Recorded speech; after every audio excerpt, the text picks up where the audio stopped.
He doesn't know how to do a deal?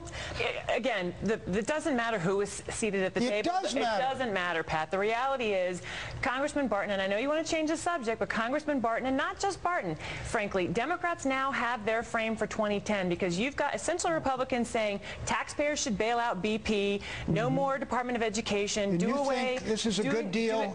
This thing is a good deal for the Democratic Party in November? Your party is now in the position of defending it's not my profits, party. Not people. Is that what you want? That's what you're basically saying. It's not his party. He did say that. That's true. You've distanced yourself from them. Look, but you should tell your Republican friends. That's probably there's not no good doubt that for Barton made a mistake. If you think anybody's going to be thinking of Joe Barton in November after 8 weeks of this disastrous administration Pat, it wasn't just failure. Joe Barton. That's my point. My point is the day before it was Price, it's been Bachmann, it's been Rand Paul saying that the civil rights legislation is government overreach and Obama's being too hard on BP. Karen, it's a candidate. It is the major candidates of the Republican Party out there saying these things. All right, you cannot believe people are going to be thinking about that nonsense. They're going to be thinking about two things: the disaster in the Gulf and the disaster in the economy, and Obama's ineffectiveness. They're going to get their tails beaten, and it could be, I would bet 30 seats.